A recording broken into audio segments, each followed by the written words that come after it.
Welcome to a special deep dive, tailor-made just for you. Today, we're delving into a really powerful roadmap for expanding your career, your money, and, well, even your sense of joy in this age of AI. Yeah, it's quite a journey we're taking today. Definitely. We're going through a fascinating book, pulling out the most potent wisdom and maybe some surprising facts to get you well-informed and hopefully ready to take some action. hmm We're reviewing your AI roadmap, Actions to Expand Your Career, Money, and Joy by Dr. Joan Palmiter Bajorek. Right, Think of this as like your personalized guide for navigating the future of work and wealth, exactly. And our mission today is really to unpack the core strategies Dr. Bajork shares, how to future-proof your income and expand your career. offering practical tools and real-world examples along the way. What's really compelling about her approach, I think, is how it just seamlessly bridges the personal and the professional. Yeah? It's not just like tactical advice, it's a powerful call for a mindset shift. It emphasizes resilience and agency in a world that's changing so fast.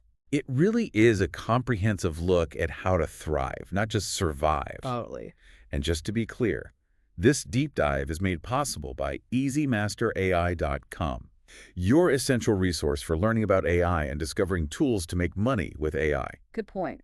So let's start with the author herself, Dr. Joan Palmiter Bajorek, and her unique philosophy. Yeah, her background's fascinating. Linguistics and natural language processing, NLP. Right, the very fields that kind of evolved into the large language models and AI systems we see everywhere now. And what's surprising is she got into AI work back in 2015 when people were actually advising against it. Really? Why? They were saying, oh, these problems won't be solved anytime soon.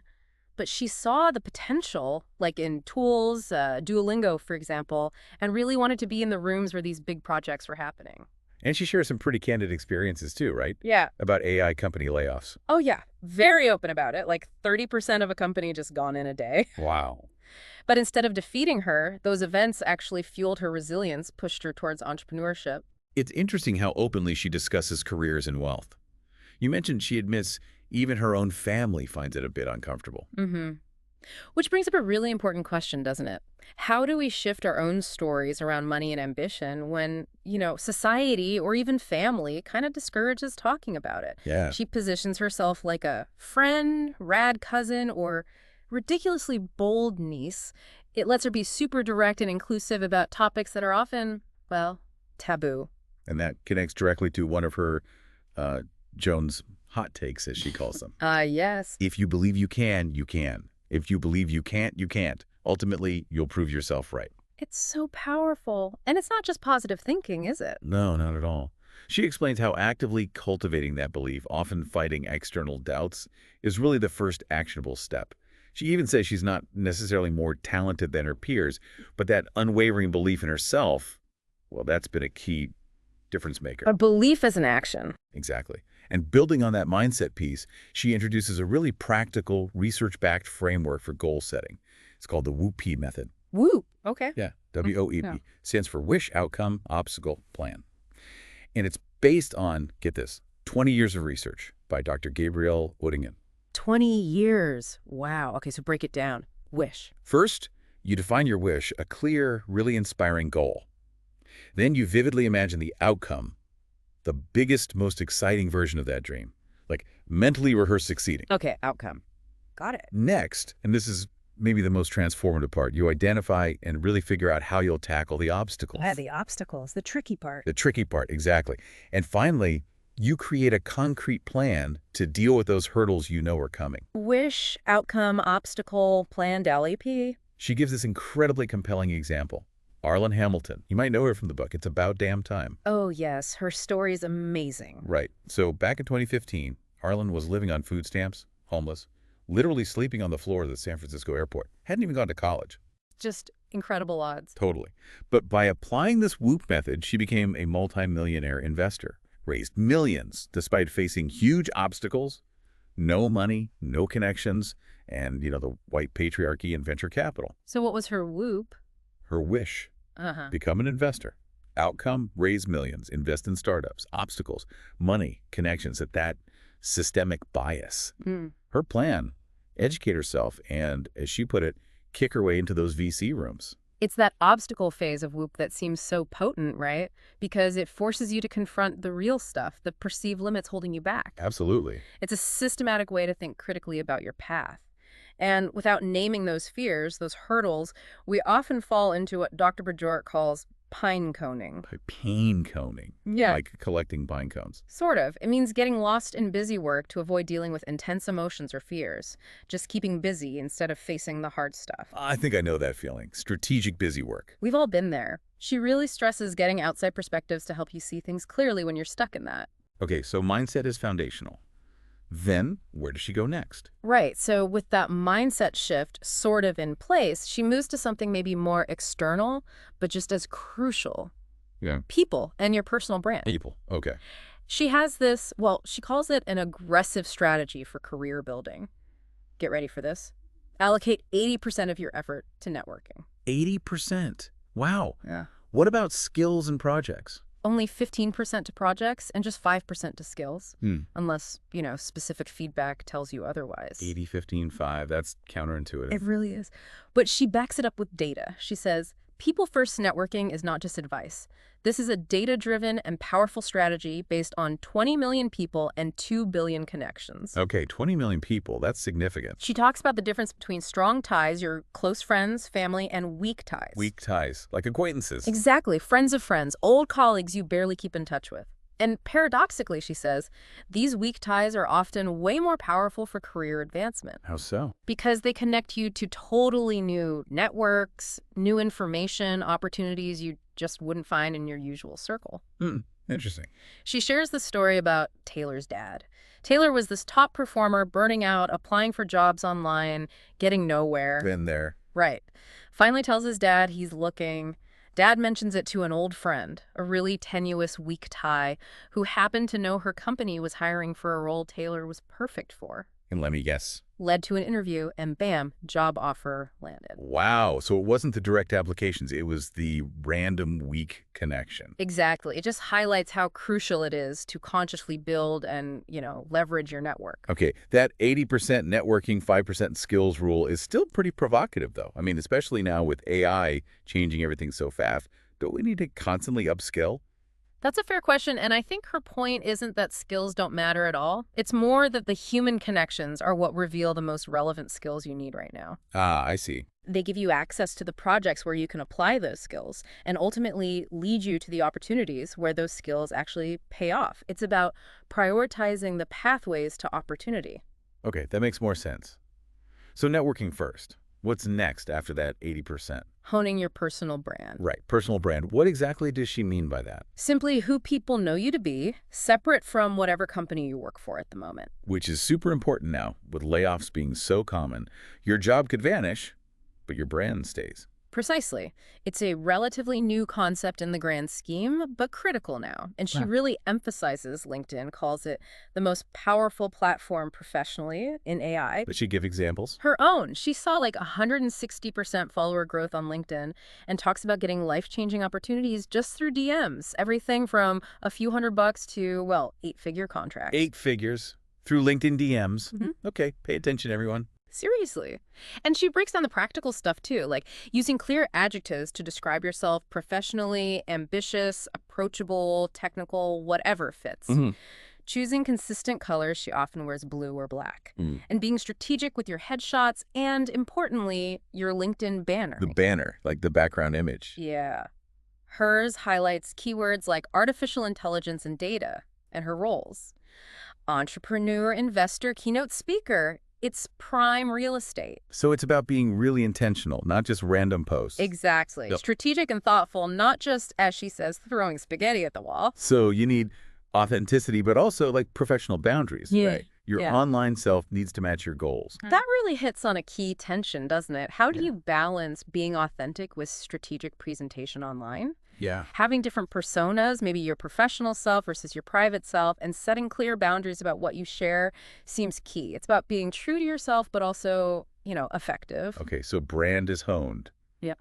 Then what? Put it to work. Exactly. Owning your story and networking effectively. She really pushes the power of owning and sharing your professional journey, especially if you're pivoting or looking for something new. Got an example for that. A great one. Pinky Cole, the CEO of Slutty Vegan. Oh, yeah. Slutty Vegan, huge success story. Totally. But Pinky got fired from her TV job in 2018. She said it hurt, but it was the best thing that could have happened because it forced her to go all in on her side hustle, Slutty Vegan. And she used her TV skills. Leveraged them massively. Operations, messaging. She built this saucy brand that pulled in an incredible $4 million in revenue in just 6 months. $4 million in 6 months after getting fired. Wow. Own your story indeed. And a core message here is, people are not mind readers. You have to be crystal clear about what you want and what you need from your network. Makes sense. So practical tips for networking events. She must have some. Oh, she has a whole checklist. Like, set specific goals before you go to an event. What do you want to achieve? Who do you want to meet? Prepare your outfit. Sounds basic, but it's part of presenting yourself intentionally. Consider logistics. Travel, childcare, all that practical stuff so you can actually focus when you're there. And this one's interesting. Post on social media before, during, and after events with photos. Yeah, documents where you've been, shows people the professional you are, reinforces your brand. You need that elevator pitch ready too, right? Yeah. That super short, intriguing version of what you do. Absolutely. And just as important, have a clear call to action. What do you want people to do after talking to you? And have the materials ready, website link, LinkedIn QR code, maybe even project prototypes if you want feedback. It's not just about talking, though. No, huge emphasis on active listening, two-way conversation. Avoid being, as she puts it, sleazy or long-winded. Been trapped by those people at events. Haven't we all? And the final, critical step, diligent follow-up, email, LinkedIn connection request with a personal note. Don't drop the ball. She also mentions informational interviews, right? Or coffee meetings. Crucial for bolstering your network, she says. And to show just how much effort it can take, even for successful people, she tells the story of Marion. Marion. Yeah, Marion had this amazing portfolio from working at Amazon. But finding her next job still took, get this, 70 listings viewed, 55 coffee chats, 40 applications, and 12 networking events. 55 coffee chats. That's a lot of coffee. And diligence. It really underscores the persistence required. And for telling her story in those chats or interviews, she recommends the STAR method. Sir. Situation, task, action, result. It's a framework to talk about your work and its impact, not just list tasks. Really powerful for interviews. Okay, let's unpack this a bit. It's not just showing up to network. It's preparation, intention, persistence, follow through. It's work. It is work, but all these strategies, the networking, the branding, owning your story, they're about combating invisibility in crowded job markets. Right. It's about taking agency, making sure you get credit for your work, and making sure the right people can actually find you. It flips the power dynamic. Okay, powerful stuff on the people side. Now let's shift gears to part 3. Future-proofing your income and financial freedom. Yes, this is where it gets really interesting, moving beyond just career to actual wealth building. She starts by drawing a really clear line between a paycheck wage from a single job and income. Which she defines as money and wealth coming in over time from potentially multiple sources. And she really hammers home the risk of relying only on that single paycheck, especially now. Yeah, she shares a very personal story about being a grad student in California, literally couldn't afford Trader Joe's cheese at the checkout because her paycheck didn't cover rent and groceries. Ouch, that's specific. You're really stuck with her. Finding extra gigs, like a campus PR role that paid $500 a month, totally changed things. It secured her grocery budget. So that experience led to her financial philosophy. Exactly. Her 3-part financial freedom recipe. Know, grow, and be in control of your full financial portfolio. No, grow, control. And this next piece is where she really shifts the perspective. It's not just about earning money, but making your money work for you. Ah, the magic of compounding. Saving and investing. Precisely. Core advice. Keep 6 to 12 months of living expenses in a high-yield savings account, an HYSA, for emergencies. Right, the peace of mind fund.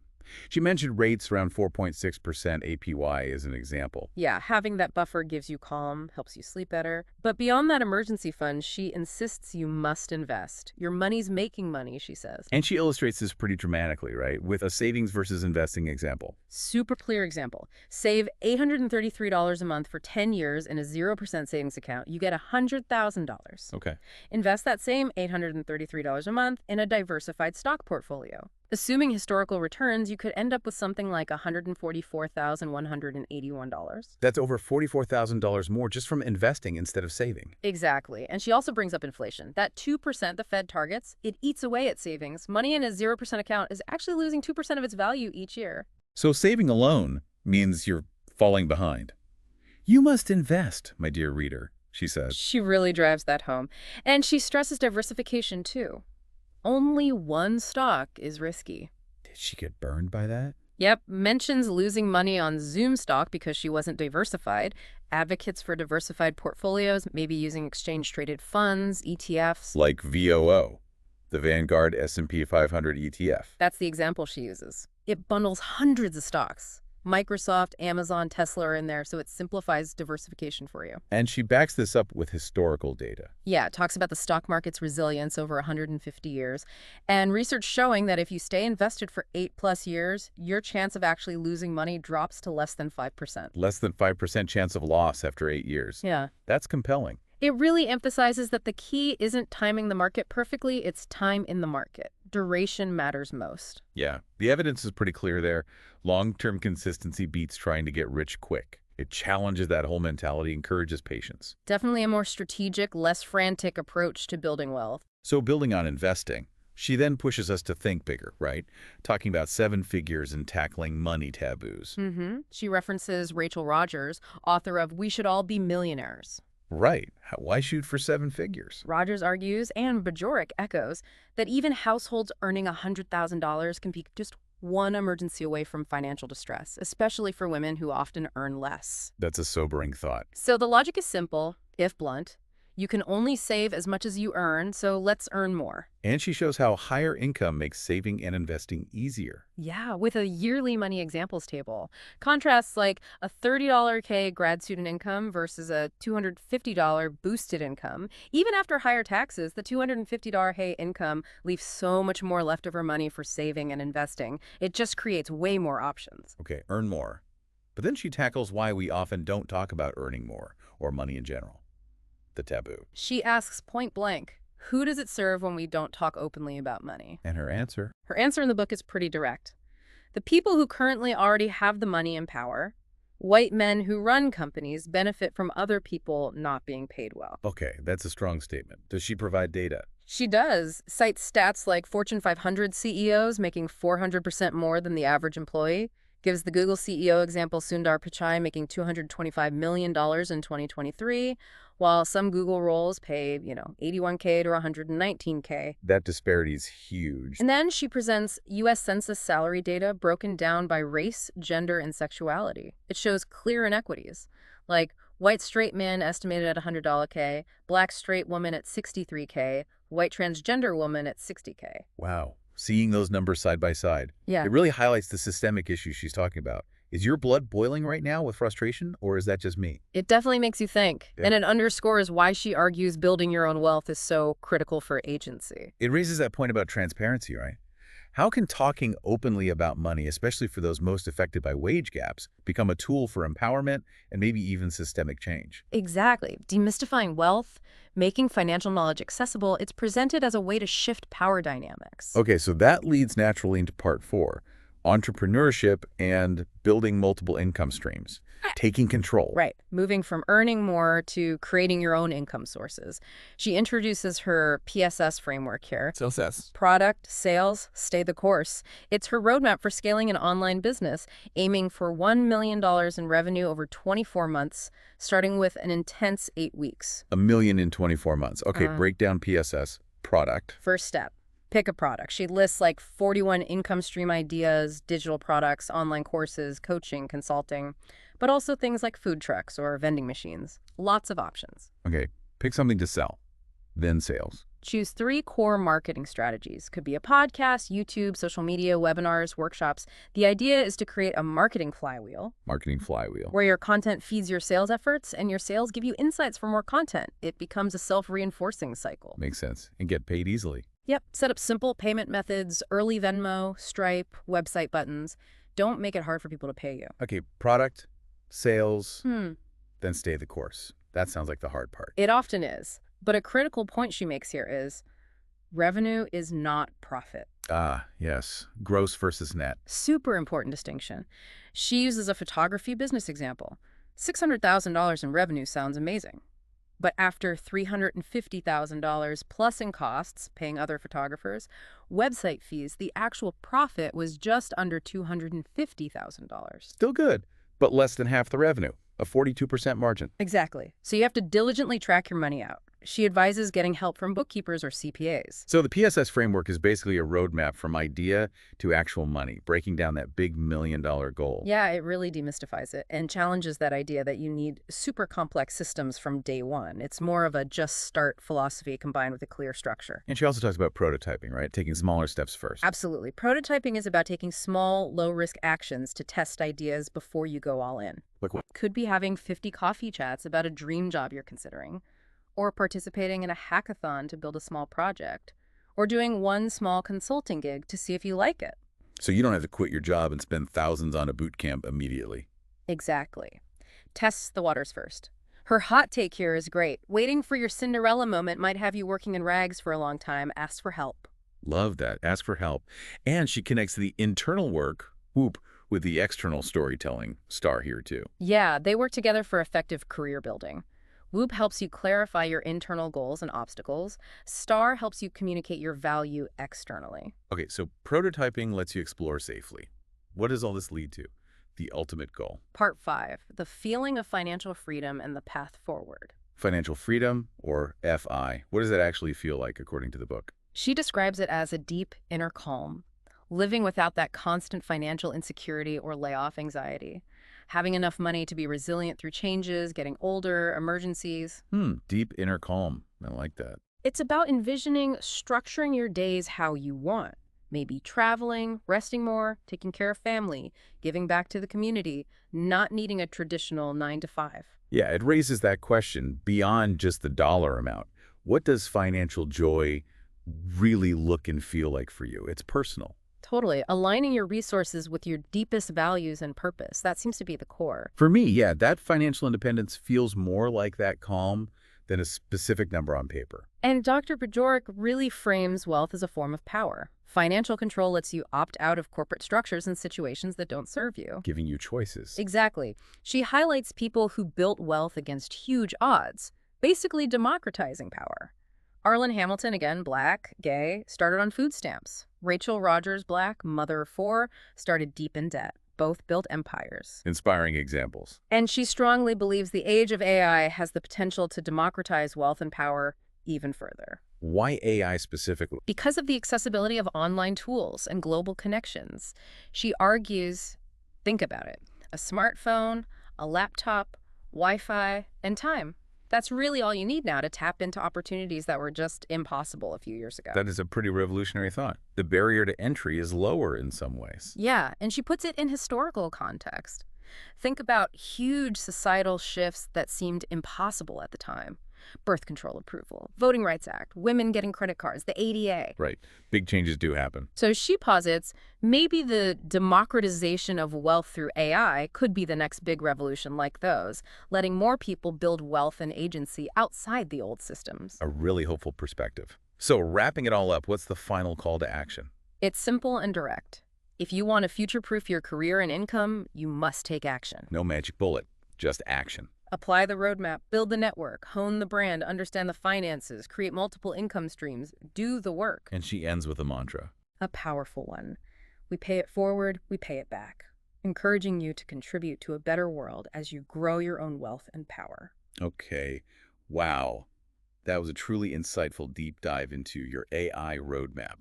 Actions to expand your career, money, and joy. Yeah, we covered a lot. Her personal story, the strategic importance of networking and branding. That crucial shift from just a paycheck to diversified income and the potential of entrepreneurship, especially now with AI. And I think the biggest takeaway really is about taking that action, no matter how small it seems, and truly believing in your own potential. Absolutely. This whole discussion really highlights that financial freedom isn't just about stacking cash, right? No, it's about gaining agency, creating options for yourself, and ultimately living a life that feels aligned with your purpose. And the tools, the mindset shifts, they're within reach. The book invites you to grab them. We really hope this deep dive has sparked some new thoughts, maybe given you a clear path forward. You've got this. Yeah, absolutely. And remember, for more resources, to learn more about AI itself, and to discover tools that can actually help you make money with AI, definitely visit easymasterai.com. That's easymasterai.com. easymasterai.com. Thank you so much for joining us on this deep dive.